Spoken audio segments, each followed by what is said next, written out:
top plate ဘယ်လိုယူရလဲ top plate ယူမယ်ဆိုတော့ကျွန်တော်ဒီလိုမျိုးပြောပြပါမယ်အခုယူလို့ရလားဆိုရင်လုံးဝမရပါဘူးသူက event ရလာရဲ့ချိန်မှာယူလို့ရပါအခုချိန်မှာယူမယ်ဆိုရင်တော့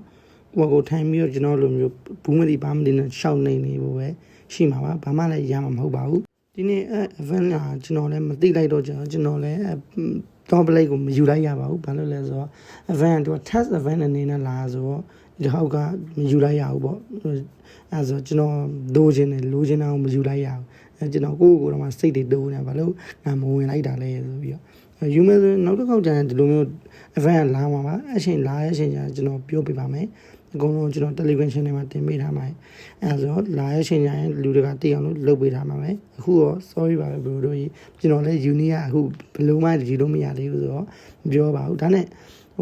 free ရဲ့ချိန်မှာဆိုရင်ရှိရဲဆိုတာဘာလိုက်dragon fruit ကိုပေါက်နိုင်ခြေရှိရဲဆိုရဲအချက်ရှိပါတယ်အဲ့ဒါလေးကိုအခုပတ်စံနေပေါ်နေရဆိုရင် dragon fruit ရအောင်လို့ကိုယ့်try မျိုး roll ကြည့်ပါမကြိုက်တဲ့ fruit ဆိုတော့ကျွန်တော်လာပေးလို့ရပါတယ်စမှာကျွန်တော်မှာ fruit တွေတကယ်တော့ပေါ်ပါတယ် dragon fruit ရှိရဲပေါက်နိုင်ခြေရှိလို့ပါဘရိုတို့တွားရနှိုက်ကြည့်လိုက်ပါအဲ့ပြောချင်တာပါအားလုံးတက်တာပါဒါကျွန်တော်ဒီတော့တွင်းကနေနေမှာဆိုရင်တွင်းကနေနားစနေလာတော့ကျွန်တော်လည်းမမှန်ဘူးအဲ့တရက်ရက်မှာဆိုကျွန်တော် Buddha fruit giveaway ကို streaming လုပ်ပြီး giveaway ပေးမှာပါအဲ့ giveaway မှာပါဝဲကျွန်တော် Telegram channel ကမှာ comment နဲ့မှာဆိုရင်ကိုကြိုက်တဲ့နံပါတ်တစ်ခုကိုမှန်းခဲ့ဖို့အတွက်အချိန်ပြုချင်ပါတယ်အဲ့ဒါမှတက်တာပါ